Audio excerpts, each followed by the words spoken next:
I'm Heyzeus, and this video is about how I went from nothing to a knife during Operation Broken Fang. Sponsored by Skinport, the easy to use skins marketplace where you can sell your skins for real cash, more about them later. So a couple of months ago, I had what I thought was a brilliant idea. I was going to go from nothing to a knife, starting from a single operation pass. It was simple. Complete missions on that pass until I could afford to buy another, send that pass to another account, and then rinse and repeat until I had 5 accounts with passes. Then I just complete the remaining missions until I could afford a knife. Super straightforward. All I had to do was play CS with some friends. So, was this plan a good idea? No. What went wrong? Pretty much everything. But on the bright side, 459 stars later, I do have a knife, and in the process, I've also figured out something really interesting about Operation Broken Fang, which, if you're into skins, has some real implications for the future. And as a bonus, the fact that the entire thing was a massive train wreck does make the story a lot more interesting. So with that out of the way, let's get into things. One person stays in that corner, another person comes over here, I think.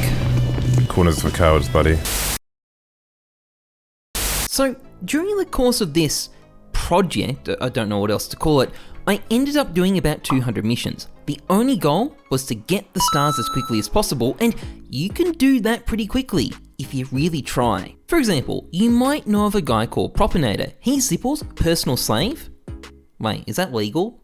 Anyway, when Propinator isn't busy being a slave, he's busy trying to speedrun the operation pass, and he's been managing to do it in a little bit over 9 hours. And if you combine that by 5 passes, you're maybe looking at 48 hours in total, and spread that out over 3 months, and it's pretty doable. But as you're probably guessing, things went seriously wrong for me. What was my problem exactly? Well, my problem was that 4 of the 5 accounts I was playing on were non-prime. Yeah, that bad.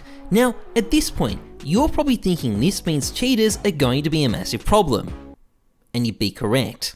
I mean, let's just play a bit of Flying Scoutsman, for example. Here we go, I only need to get 1 star. Alright, 7 kills. Easy peasy. No, I'm just kidding. I had to deal with this zoomer with scripts on his mouse. Look at him, look at that bullshit. But here's the thing. This footage is from my Prime account. That's right, it's from the good one. The non-Prime matches, on the other hand, went from being just plain bad to completely and utterly unplayable. You know those stories about Flying Scoutsman servers full of bot accounts with cheats which are essentially just being used to farm XP?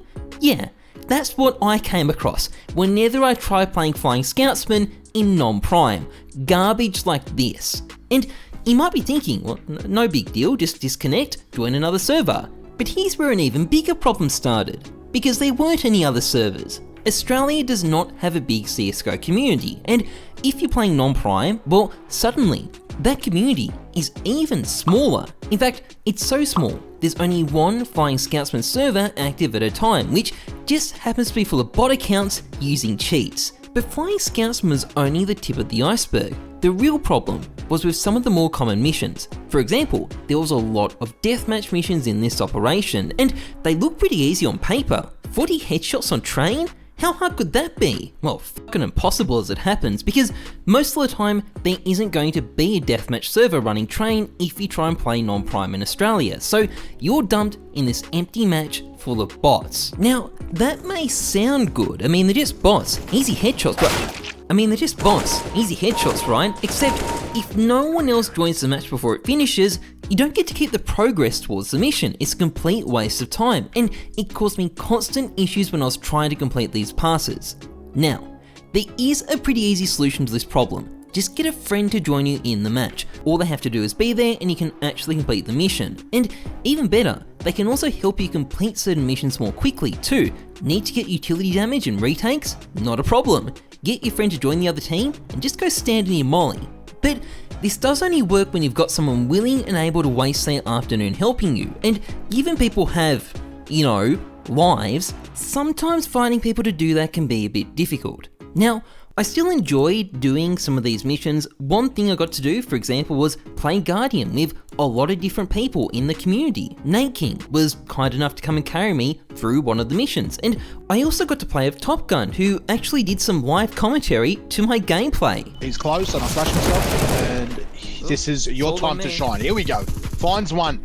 That's his nega popping off over the middle. That might be a decoy. It is a decoy. Now gets the duel going. There we are. Controls the spray. In with the clutch. And there you go. That was There we it. go. You only needed one chance. But I gotta say, on the whole, completing these things was pretty shit. I guess the takeaway is to either bring a friend, make sure your account is Prime, or ideally both. However, I did get the stars. Well, I got most of them anyway, and that should have been enough to get a knife.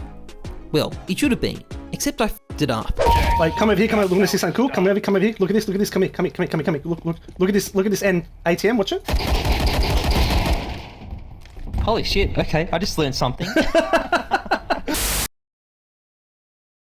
So, even though I did get a bit annoyed towards the end and didn't fully complete the passes, I still ended up with 459 stars, and when you include the 5 stars that came with the passes, that meant I could get 232 Operation Broken Fang cases, and if I could sell those for 85 cents Australian each, I'd have enough to cover the 5 passes and have $100 left over for a knife.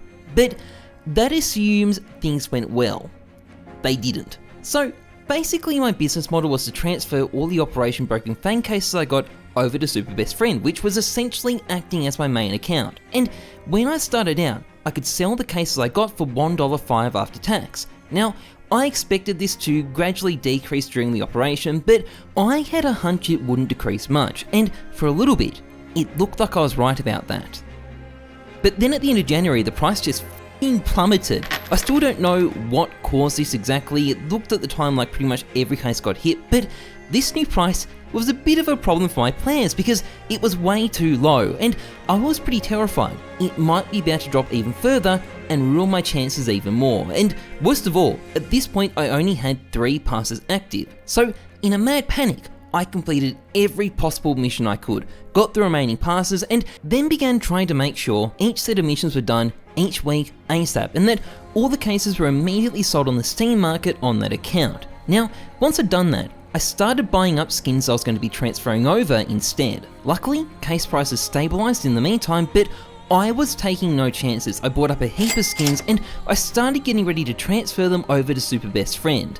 But as I was doing that, there was a little viral trend taking off on Chinese TikTok, a trend that involved filming your girlfriend opening CSGO cases, and it turned out to be very popular. In fact, it was so popular that by the start of March, it had sent the price of the Broken Fang case flying back up to where it was before, which meant I'd just taken a big fat L. Oh well, no point crying about it, and hey, at least the price of the cases had recovered, so I quickly switched back to holding onto the cases instead and let them build up in the inventories of my alts as I gradually did the missions. The plan was, once the time came to actually put this video together, I'd transfer the cases over and we'd go from there.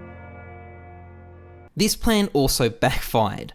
So, a couple of days before I was about to move everything over, the RMR sticker capsule went on sale, which literally and figuratively crashed the market, and in the process, that stripped about 15 cents from the price of the Broken Fang case, just the right amount to ruin me. Now again, I bit the bullet. I transferred everything over. I sold it all, I bought a symbolic Broken Fang pass to pay back my original investment, and that left me with $82.44, about $10 short of what I needed to buy the cheapest possible knife. And to add insult to injury, a couple of days after that, Valve released an update that blocked you from listing newly dropped Broken Fang cases on the market, which sent the price of the case flying back up. If I just waited a few days longer, I might have just been okay.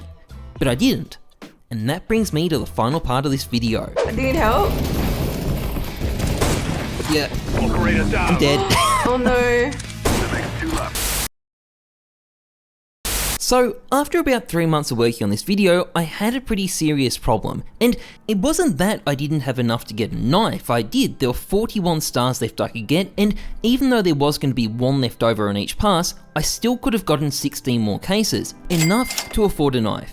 But that was kind of the problem though, because I didn't want to do that. And not just because it was only the worst, most annoying missions that were left. It was also because I thought it was going to make for a really, really boring finish to the video. I felt it needed to go out with a bang, and I wasn't sure how to do that. But then it came to me. I was going to go back to an old friend, the trade-up contract, and they were going to play the star role in the final act. You see, starting from $80, it's possible to gradually trade up to pretty much anything. I mean, that's exactly what I started doing 6 years ago. But for this video, I was going to be aiming for something a bit more dramatic. So I decided I was going to do this classic M4A4 Emperor trade up. A high risk, high reward trade up that was going to either completely make me or break me. So I placed the buy orders for the skins I needed, I resold some that weren't the right floats, bought a few more, tinkered with things, did a bit of selling, reselling, and ultimately ended up with enough inputs for 2 trade ups and with $13.35 left over in my Steam wallet. And if I could just land one Emperor here, I'd end up positive and could try more trade ups. If I got an Emperor and a Nanoa, I'd be able to get myself a knife, and if I got 2 Emperors, I could probably even get a knife that isn't complete garbage.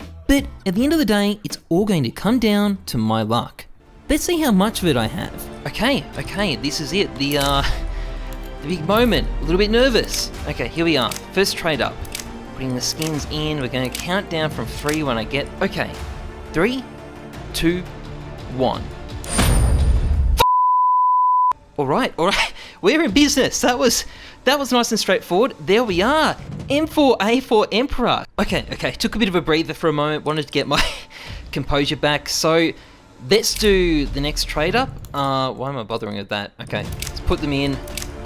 Okay, if I get this, we're getting a really nice knife. I just hope I get this, or at least some kind of M4A4. Please, Gaben, M4A4, please. 3, 2, 1.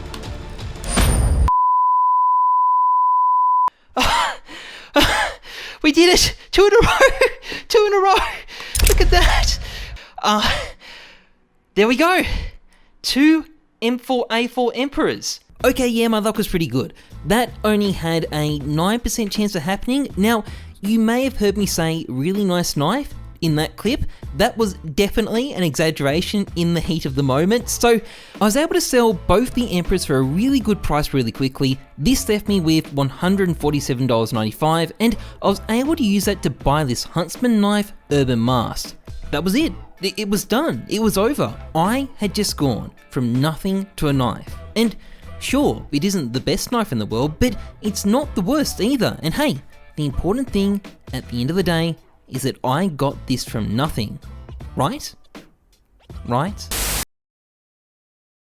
So, was this a good idea? I mean, I know I said no at the start of the video, but just to hammer home that point, the answer is no. No, the amount of effort involved in doing this definitely was not worth this Huntsman knife. And that is actually my big takeaway at the end of the video, because during the operation I was really surprised at how expensive the broken Fang case stayed. I thought people were going to grind the case relentlessly and drop its price to 50 cents or something, but that didn't happen. And I think it's partly because just for most people, there's too much work involved in doing that. Completing one pass on your main, fine, but for 99.9% of people, I don't think they're going to go beyond that. And it makes me think that these cases might be rarer than people realise. I mean, we've already opened up about 14 million of them or something like that at this point, and given how time consuming it is to farm these things, I think the underlying supply of them could be lower than people expect. If they do get discontinued, they might end up getting quite expensive, at least until Valve releases another case with the same gloves. Anyway, so that's pretty much it for this video. I hope you enjoyed it. This one was a lot of work. If you did, please leave a like, comment, and subscribe. Massively appreciate it. And a big thank you to Skinport for sponsoring this channel. Skinport is a marketplace that allows you to sell your skins for real cash. Now, the great thing about this website is that you can buy skins here for much less than you have to pay on the Steam market. Just log in through Steam and you can buy items right away on your credit card without any need to deposit first. So if you're looking to get skins and get them cheap, this is the place to buy, and you can find a link to it in the pinned comment. Anyway, that's it from me. As always, trust the numbers, not your gut. I'm Heyzeus. Thanks for watching. See ya.